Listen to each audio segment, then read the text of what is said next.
जय श्री गणेश। नमस्कार। मैं आचार्य संजय द्विवेदी।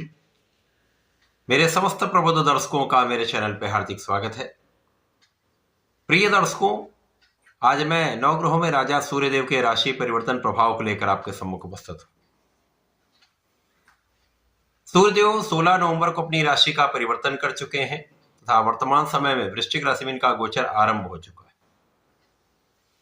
वृश्चिक राशि के स्वामी मंगल है। मंगल और सूर्य का अतिमित्र का भाव है, जिसके कारण ये एक सकारात्मक परिवर्तन है। क्योंकि ज्योतिष के नियमानुसार जब भी कोई ग्रह स्वराशि, मित्र राशि अथवा उच्च राशि में प्रवेश करता है तो उस ग्रह का प्रभाव बढ़ जाता है। उस ग्रह की क्षमता में, सामर्थ्य में, बल में वृद्धि हो जाती है तथा वो अत्यंत सकारात्मक परिणाम प्रदान करता है। यहाँ तो नवग्रह में राजा सूर्यदेव है। सूर्यदेव का एक विशेष आभा मंडल है। सूर्यदेव का एक विशेष प्रभाव है, अनुशासन है, उत्तरदायित्व है, क्षमता है। पिता के कारक सूर्यदेव हैं, आत्मबल के कारक सूर्यदेव हैं, सरकारी तंत्र के कारक सूर्यदेव हैं, सरकारी संस्थाओं के कारक, सरकारी नौकरी के कारक तथा राजनीति के कारक सूर्यदेव, नेतृत्व की क्षमता के कारक सूर्यदेव हैं। तो निश्चित रूप से जब सूर्य एक अच्छी अवस्था में होते हैं तो ये समस्त गुण समस्त राशि के जातकों में आने लगते हैं। यदि आपकी कुंडली में सूर्य एक अच्छी अवस्था में है तो निश्चित रूप से ये प्रभाव को प्राप्त होने वाला है। अब यदि हम स्थितियों को देखें तो वर्तमान समय में वृश्चिक राशि में मंगल और बुध का गोचर भी चल रहा है, जिसके कारण वृश्चिक राशि में त्रिग्रही योग का निर्माण हो चुका है। यहां पर सूर्य के साथ बुध भी मित्रवत भाव में होते हैं और सूर्य बुध का जब संयोग बनता है तो यहां पर बुधादित्य योग बनता है। ये योग ऐसा है जो आपको शासन सत्ता से, सरकार से, सरकारी तंत्र से, सरकारी नौकरी से या राजनीति से या व्यापार में बड़े स्थिति की प्राप्ति कराता है, बड़े स्टेटस की प्राप्ति कराता है। इसी प्रकार से मंगल और सूर्य का जब भी योग बनेगा तो आप महापराक्रमी हो जाते हैं। आपकी क्षमता में, आपकी ऊर्जा में कई गुना वृद्धि हो जाती तथा आपका नेतृत्व का गुण तथा आपकी क्षमता में कई गुना वृद्धि हो जाती है। तो ये समस्त प्रभाव निश्चित रूप से समस्त राशि के जातकों को प्रभावित करेगा, परंतु अलग अलग राशियों के लिए अलग अलग भाव में बनकर ये अलग अलग परिणामों की प्राप्ति भी अवश्य कराएगा। प्रिय दर्शकों, आज मैं धनु राशि के लिए सूर्यदेव के इस राशि परिवर्तन का, बनने वाले योग का किस प्रकार का परिणाम प्राप्त होने वाला है, किन भावों से आपको अच्छा लाभ मिलेगा अथवा कहीं पर कोई अवरोध या समस्या है तो उसका क्या निवारण है, संपूर्ण विश्लेषण मैं पूर्ण तर्क के साथ करने जा रहा हूं। प्रिय दर्शकों, इस राशि फल को आप अपने लग्न तथा राशि दोनों के अनुसार देख सकते हैं। धनु राशि गुरुदेव बृहस्पति की राशि है और ये जो सूर्य का गोचर आरंभ हुआ ये 12वें भाव में हुआ। अब जो 12वां भाव है वो तुर्क भाव है, निर्बलता का भाव है, एक्सपेंसेस का, व्यय का भाव है। यहां पर जो ग्रह जाता तो वो डिप्रीशिएट होता है, परंतु सूर्य को कोई त्रिक दोष नहीं लगता। तो यहाँ पर सूर्य को कोई समस्या नहीं है और मित्र की राशि में ये बलवान होंगे, परंतु ये भाग्य के स्वामी, भाग्य के स्वामी होकर ये द्वादश भाव में होंगे। यहाँ पर कर्म के स्वामी बुध होंगे, यहाँ पर आपके पंचम के स्वामी मंगल भी होंगे और मंगल 12वें भाव के भी स्वामी। तो यहाँ पर कुछ विशिष्ट योग बनेगा। जो लोग विदेश जाकर उच्च शिक्षा लेना चाह रहे हैं, प्रयास कर रहे थे, काम नहीं हो पा रहा था, लेकिन अब आपका काम बन जाए, निश्चित रूप से आपके उच्च शिक्षा का मार्ग प्रशस्त होगा।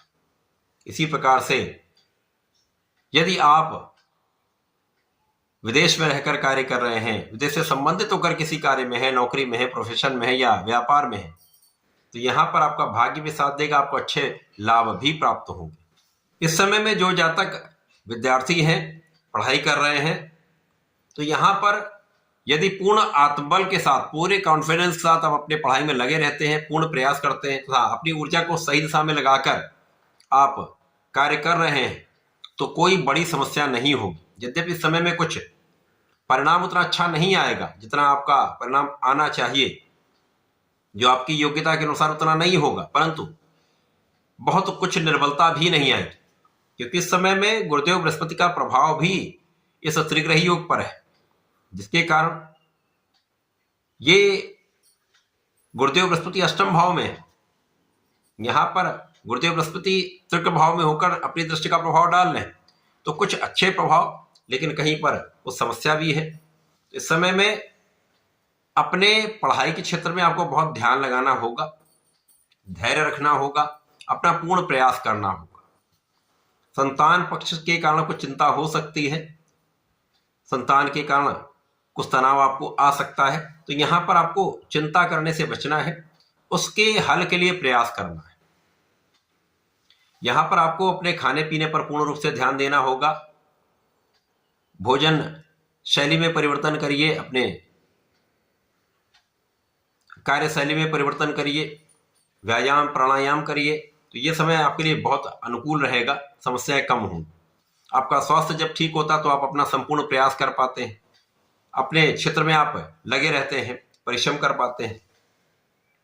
अब इस समय में कार्य क्षेत्र में भी प्रारंभिक समय में कुछ समस्या आएगी, परंतु 23 नवंबर के पश्चात बुध एकादश भाव में वापसी कर लेंगे और शुक्र के साथ सूर्य का अगले सप्ताह में योग बन जाए। अब यहां पर शुक्राचार्य यहां पर आय के स्वामी है, ये विपरीत राजयोग में पहुंचेंगे। इसी प्रकार से बुध एकादश भाव में आ जाएंगे और सूर्य का प्रभाव भाग्य के स्वामी का है, तो यहां पर निश्चित रूप से कुछ ऐसे प्रभाव आपको प्राप्त होंगे जिससे आपकी आय में वृद्धि होगी, आपके अवसरों में वृद्धि का योग बन सकता है। जो लोग नौकरी के प्रयास में लगे हुए हैं उनको नौकरी मिलेगी, अथवा जो लोग अपनी नौकरी में हैं लेकिन अच्छे अवसर चाह रहे हैं, दूसरी जगह स्विच करना चाह रहे हैं, तो यहां पर एक अच्छा अवसर आपको प्राप्त हो सकता है। इस समय में आपकी कानूनी समस्याओं का अंत होगा, आपका पक्ष बलवान रहेगा, आप इन समस्याओं से पार पाते हुए विजय प्राप्त करेंगे तथा शत्रुओं का पराभव निश्चित है। इस समय बहुत कुछ रोगों से आप दूर रहेंगे, परंतु आंखों से संबंधित कुछ विकार हो सकता है। इस समय यदि अपने खाने पीने पर, भोग विलास पर नियंत्रण रखेंगे तो रोगों की समस्या नहीं है। इसी प्रकार से इस समय आपको स्त्री सुख प्राप्त होगा, ऐश्वर्य वैभव में आपकी वृद्धि होगी,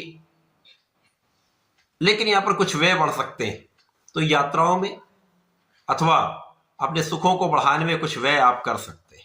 जैसे जैसे ये गोचर काल आगे बढ़ेगा, लगन प्रबल होगी, इसके साथ साथ आपके आय के साधन बढ़ेंगे, पढ़ाई में आपका मन लगेगा, पढ़ाई में अच्छे परिणाम प्राप्त होंगे, संतान से संबंधित जो चिंताएं थी वो समाप्त होंगी, एक अच्छा लाभ आपको प्राप्त होता दिख रहा है, संतान से सुख आपको प्राप्त होता दिख रहा है। तो सूर्य का ये परिवर्तन प्रारंभिक समय में कुछ समस्या देगा, कुछ संघर्ष देगा, परंतु जैसे जैसे ये गोचर आगे बढ़ेगा आपके लिए अच्छी स्थितियां बनेंगी, लाभ की स्थितियां प्रबल होंगी, आपको अच्छा सुख तथा आपके कार्यों में वृद्धि का योग बनेगा।